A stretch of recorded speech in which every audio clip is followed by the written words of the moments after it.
tranquille, j'avais jamais eu de problème, enfin, je manquais de rien. J'avais tout ce que je voulais, je voyageais beaucoup. Et du jour au lendemain, en fait, ma vie elle a chamboulé. Et à l'âge de 24 ans, je suis tombée malade, du jour au lendemain. J'ai commencé à avoir des douleurs aux pieds au début. Ça gonflait, ça me faisait des douleurs, donc c'était difficile pour moi pour marcher. On commençait vers les doigts, les poignets, ils gonflaient et je ne pouvais plus rien tenir. C'était affreux, j'ai perdu mon autonomie en fait. C'est comme si ma vie s'est arrêtée, mes plans sont tombés à l'eau. Tous mes projets sont tombés à l'eau parce qu'en étant malade, je ne pouvais plus continuer à travailler et faire ce que j'avais à faire. Donc j'ai commencé à... Vraiment, la souffrance a vraiment commencé là, à ce moment-là. J'ai fait plusieurs hôpitaux. J'ai vraiment fait les grands hôpitaux de Paris. Et j'étais un cas compliqué pour les médecins. Alors ça ne me rassurait pas du tout. Parce que je me suis dit, moi je ne suis pas médecin. Et les médecins, soi-disant, qui sont des grands médecins, des professeurs d'université, me disent que j'étais un cas compliqué. Donc, ils m'ont donné des traitements, ça ne fonctionnait pas. Ils ont tout essayé, j'ai eu des biopsies par-ci, par-là. En gros, j'ai eu, sur un an, on va dire, j'ai eu 7 interventions chirurgicales. Je suis arrivée même à un stade où je prenais 9 comprimés par jour. Et en plus, tous ces traitements en fait, que je prenais, apparemment, je devais les prendre à vie. Entre-temps, donc, j'ai connu le centre d'accueil et j'ai commencé à faire des chaînes de prière, à mettre en pratique tout ce qu'on me disait. Dès que je suis arrivée au centre d'accueil, j'avais vraiment mon cœur ouvert. C'est-à-dire, je me suis dit, j'ai frappé à tellement de portes. Mes parents, ils ont essayé toutes les solutions possibles. Et on s'est dit, bon, là, c'est notre opportunité. Et c'était peut-être la dernière pour moi. Je suis arrivée quelques jours plus tard, 4-5 jours plus tard, il y avait la campagne d'Israël. Je ne savais même pas ce que c'était. Mais je me suis dit, on m'a dit, enfin, le pasteur prêchait que la campagne d'Israël, c'est pour ceux qui veulent un miracle. Et moi, c'était mon cas. Je voulais un miracle. Donc, je me suis lancée. On m'a dit que la campagne d'Israël, il fallait faire des sacrifices, il fallait faire des jeûnes, des prières. À l'époque, je ne pouvais même pas faire des jeûnes parce que je prenais trop de comprimés. J'étais faible en plus. Donc, je faisais mon mieux. Je faisais ce que je pouvais, mais en tout cas, j'ai fait mon sacrifice et mon résultat aussi, je l'ai eu. Je l'ai eu vraiment très rapidement, le résultat. J'avais le cancer, mais dans ma tête, je n'ai pas accepté la maladie. Et c'est là que j'ai mis Dieu à l'épreuve. J'ai dit, mon Dieu, si tu es avec moi, si tu es le Dieu vivant, que j'entends les témoignages de l'Église, et tu vas faire quelque chose pour moi, c'est là que je vais voir si tu es avec moi ou pas. J'ai mis Dieu à l'épreuve, j'ai fait un défi avec Dieu. Et là, en fait, quand ils m'ont enlevé la moelle osseuse pour me faire la chimio, ils m'ont fait une dernière opération au niveau du cou ici. Et ils m'ont fait une dernière opération pour voir quelle chimio ils allaient me faire. Et là, c'est par rapport à cette opération-là qu'ils n'ont plus trouvé de traces de cancer. Et quand ils m'ont dit ça, les médecins étaient vraiment étonnés de me dire ça déjà. Et le médecin qui était incrédule, il a dit que lui, il ne croyait pas en Dieu, mais que le fait que le cancer ait disparu, que lui, il était sûr, il n'est pas fou, que le cancer était là, mais que le cancer a disparu, qu'il croit que Dieu a fait un miracle. Donc moi, je vous dis, vous qui regardez mon témoignage, peut-être que vous n'êtes pas malade, ou peut-être même que vous vous êtes reconnu peut-être dans mon témoignage aussi, mais peu importe la situation que vous traversez, sachez qu'il existe une solution. Parce que Dieu, il est vivant. Le Dieu qui m'a guéri, il résoudra vos problèmes aussi. Bonjour à tous, soyez bienvenus à cette émission. La médecine, j'étais en train de penser à ça, la médecine, c'est une science très importante pour l'humanité. Nous tous, nous avons besoin de médecins, nous avons besoin d'aller chez le médecin quand il a une maladie. Mais, comme tous les types de sciences, tout ce que les hommes ont créé, n'est pas parfaite. Quand je dis que n'est pas parfaite, ça veut dire quoi? C'est une critique? Non, ce n'est pas une critique. C'est que si les êtres humains sont imparfaits, la science est imparfaite aussi. Il y a certaines choses qui c'est impossible. La propre science, la propre médecine dit que c'est impossible quand une personne a une maladie incurable, quand il a une maladie qui n'a pas de solution au monde entier. Ils sont obligés de dire qu'il n'a pas de solution. Par exemple, quand une personne va au médecin aussi et elle sent de douleur dans son corps, ils font des examens, il n'a rien. peut-être c'est un problème spirituel.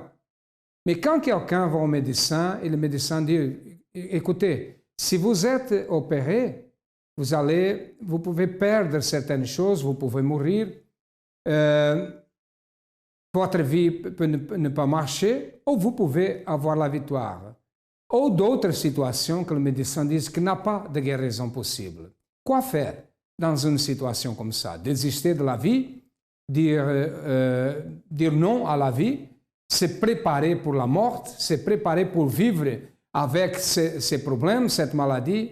Nous sommes ici pour vous dire non, parce que la solution existe si nous pratiquons une foi intelligente. Au centre d'accueil, des personnes arrivent malades et elles sont guéries à travers la foi quand il n'y a pas de solution dans la médecine. Écoutez ce témoignage.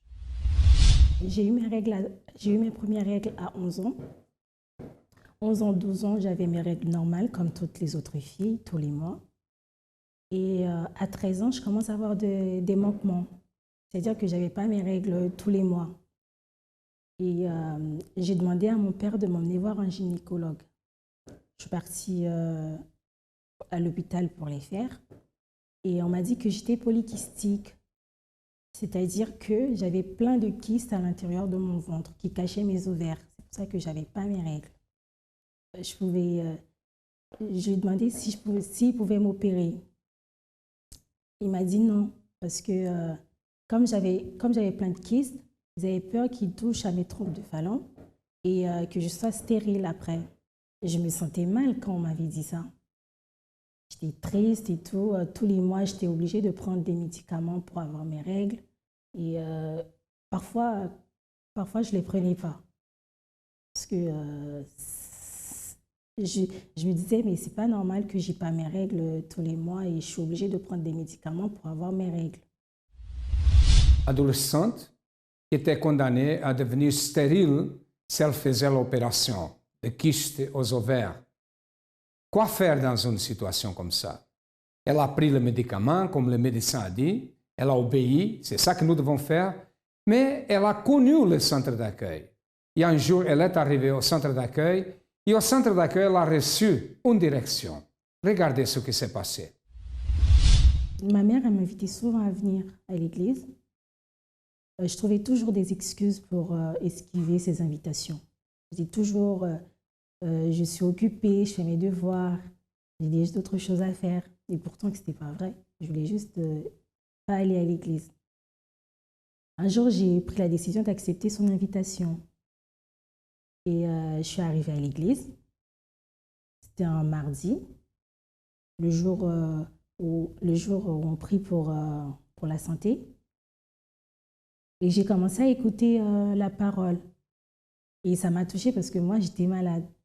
Ce jour-là, j'étais un peu transportée.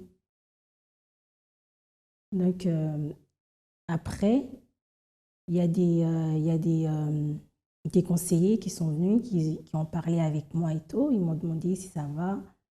Et je leur ai expliqué un peu c'était quoi mon problème. Et ils m'ont conseillé plein de trucs. Et arrivée chez moi, j'ai commencé à mettre en pratique toutes ces choses qu'ils me disaient de faire, je les faisais, mais avec la foi aussi. Parce que j'avais envie de guérir. Je voulais plus prendre ces médicaments-là pour avoir mes règles. Aujourd'hui, je suis une femme complète.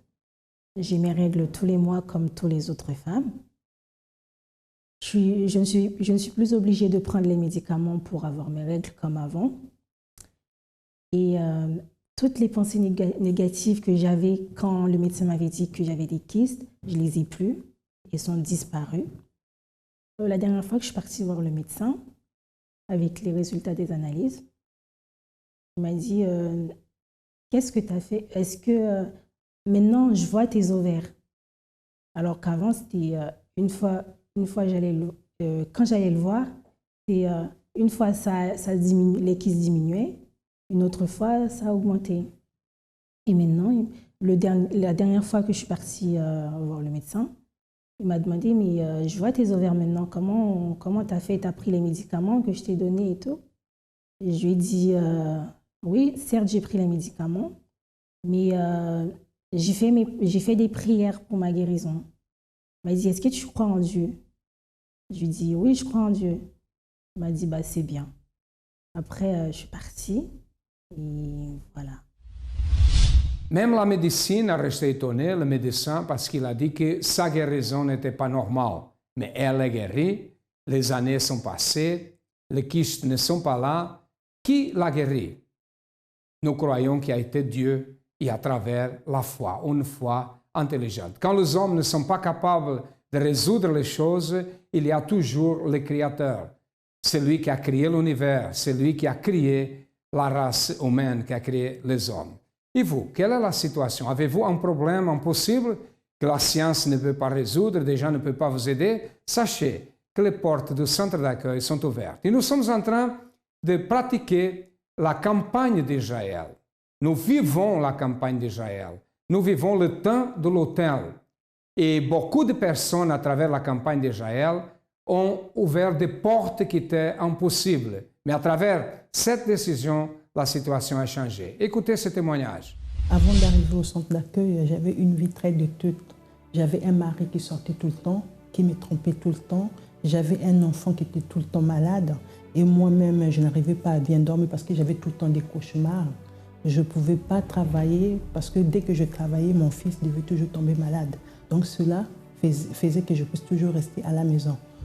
Et aussi, j'avais aussi un problème que je ne pouvais pas avoir un enfant. Dès que je tombais enceinte, je faisais toujours les fausses couches. On se discutait tout le temps, il n'y avait pas la paix, j'avais plus l'assurance en moi, je ne savais plus quoi faire, j'étais complètement perdue. J'ai commencé à faire les chaînes, à participer à toutes les chaînes, participer aussi à des propos, participer à des campagnes d'Israël. Alors je me suis dit, comme c'est comme ça, je vais me lancer pour montrer à tout le monde, aux gens de ma famille, que là où je suis, c'est le Dieu vivant qui est là-bas. Alors c'est ce que j'ai fait, je me suis lancée, j'ai fait la campagne d'Israël et je suis tombée enceinte. Aujourd'hui, moi j'avais seulement un enfant, j'ai 3 enfants et mon troisième aussi avait un problème de santé. Seulement avec la campagne d'Israël, mon fils il se porte très bien. Là, j'habite une maison. Quand les gens peuvent venir chez moi, ils vont glorifier mon Dieu. Tout le monde, quand tu viens chez moi, il me dit « Comment tu as fait pour avoir cette maison ?» J'ai dit « Mais mon Dieu, il est vivant. » Tu sais, quand tu participes à la campagne d'Israël, quand tu donnes ton tout, tu dis que mon Dieu, je veux ça. C'est ce qu'il te donne. À la maison, ça se passe très bien.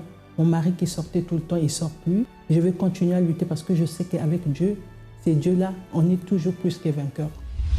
Aujourd'hui, elle a une famille bénie. Elle est bénie. Elle ne pouvait pas avoir des enfants. Elle a 3. Et elle vivait une vie financière détruite. Aujourd'hui, elle va bien financièrement. Toute la famille va bien. C'est là pourquoi tout cela s'est passé parce qu'elle a participé de la campagne d'Israël. Nous allons écouter plus de témoignages de personnes qui ont connu le centre d'accueil, qui ont participé et sont réalisés. Comment était votre vie avant?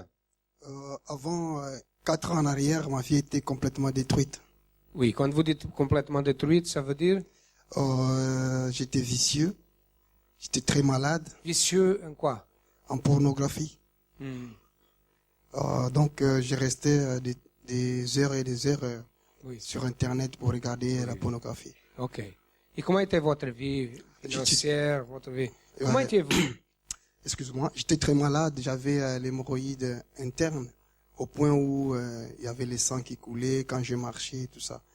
Donc, et au point de vue spirituel, j'étais aussi vide. Donc, tout le temps, je m'énervais pour un oui et pour un non. Et quand je m'énervais, même 100 personnes peuvent venir pour me dire non. Donc, c'était une chose qui s'est présentée devant moi, je le prenais, puis je lançais sur la personne qui était en face de moi. Donc, j'étais comme ça. Et votre vie financière? Ma vie financière était complètement détruite. En fait, j'avais pas aussi des papiers, du travail aussi. J'avais pas. Est-ce que vous croyez en Dieu avant? Oui, depuis... Vous fréquentez d'autres dénominations? Oui. J'ai connu le centre d'accueil par les billets de ma belle-sœur qui fréquente le centre d'accueil ici. Quand je suis arrivé, c'était un dimanche à 10h. Et le pasteur, il prêchait, c'était proche de la campagne d'Israël, à 2 semaines de la campagne d'Israël. Le pasteur, il parlait des miracles, en fait. Est-ce que vous avez déjà vu le miracle dans votre vie? Il disait, voir une personne marcher avec les jambes, c'est normal. Mais est-ce que vous avez déjà vu une personne marcher avec la tête en bas et les jambes en haut? Après, il a expliqué que c'est ça que Dieu veut faire dans votre vie. Alors, ça m'avait touché. J'ai dit, mais comment le pasteur doit parler des choses comme ça? Après, à la fin de la prière, je vis le pasteur.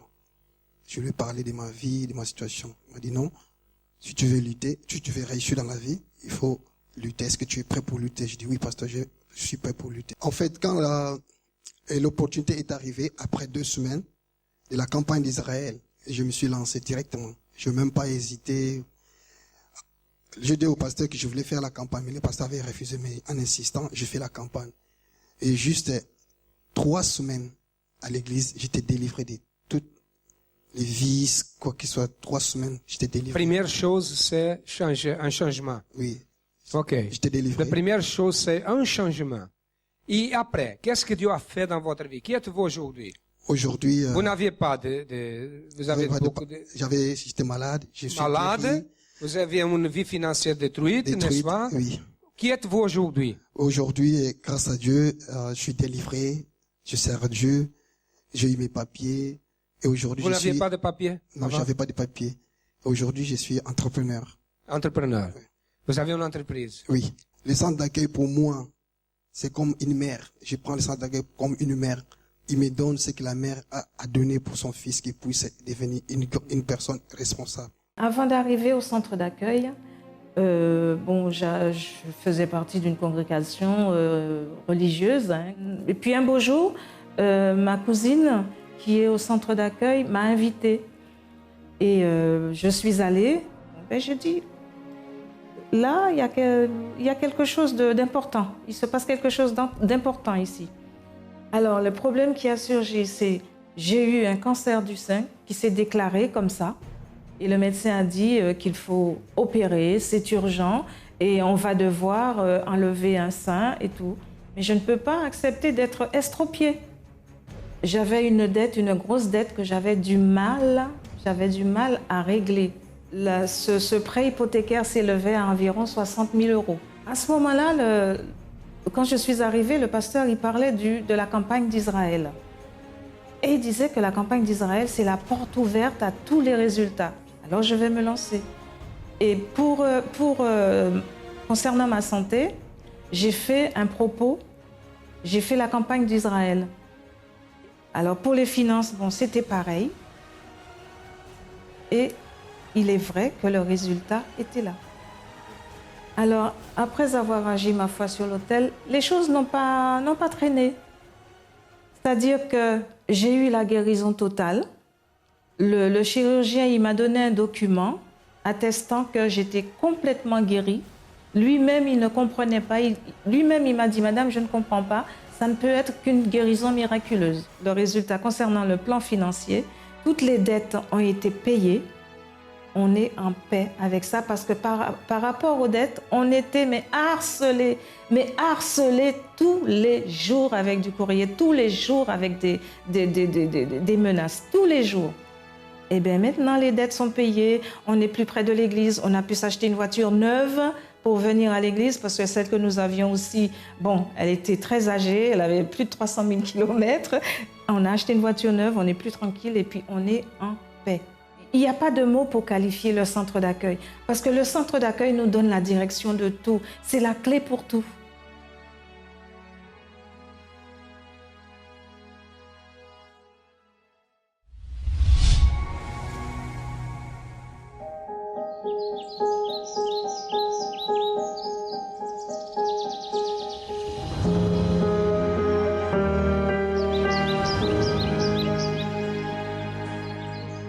Ce qui m'a plus attiré l'attention au centre d'accueil, c'est les personnes qui étaient là en fait pour m'aider. Ça m'a beaucoup touché. C'était juste ce que j'avais vraiment besoin à cet instant précis.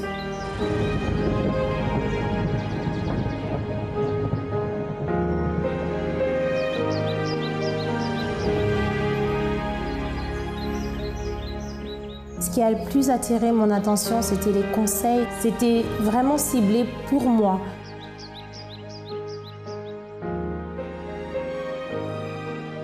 Ce jour-là, en fait, a transformé ma vie parce que je suis sorti de la Réunion totalement différent.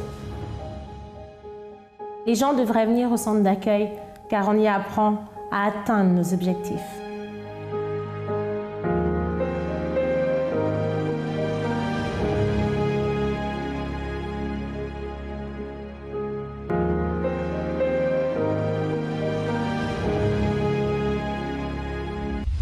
Je pense que, je crois ou j'espère que ces témoignages, ce que vous avez vu ici, puissent vous aider parce que c'est notre objectif, c'est vous aider. Sachez que les portes du centre d'accueil sont ouvertes du matin au soir, de lundi à lundi. Nous ne fermons pas un jour par semaine, non, c'est ouvert de 7 jours, c'est 7 fois 7 par semaine.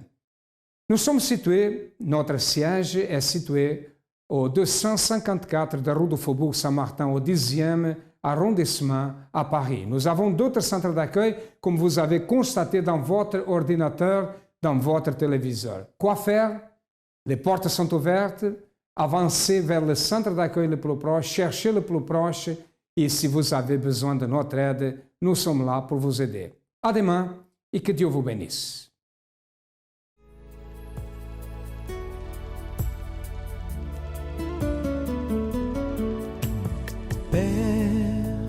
Je sais que tes yeux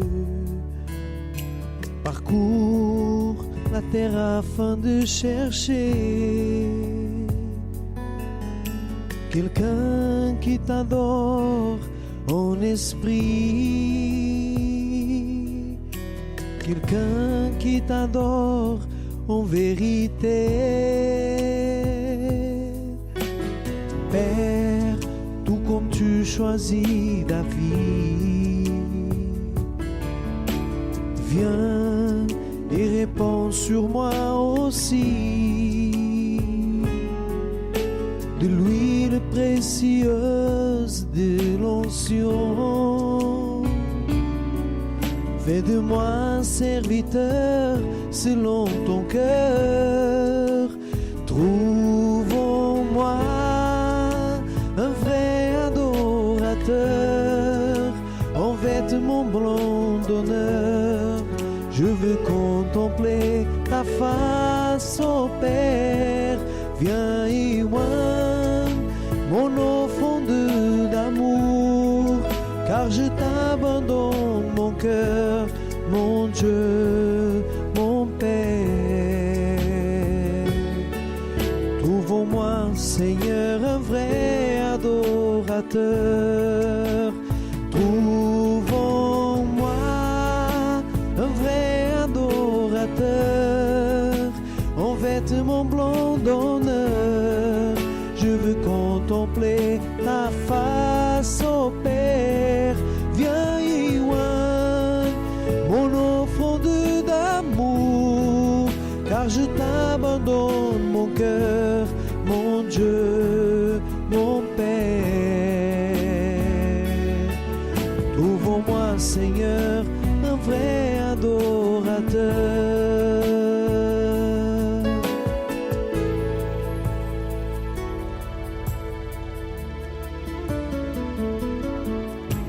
Je prends plaisir à t'adorer. Je prends plaisir à te louer. Yeah. Trouve en moi un vrai adorateur, en vêtements blancs d'honneur. Je veux contempler ta face, ô Père. Viens y oindre mon offrande d'amour, car je t'abandonne mon cœur, mon Dieu, mon Père. Trouve en moi, Seigneur, un vrai adorateur. Trouve en moi, Seigneur,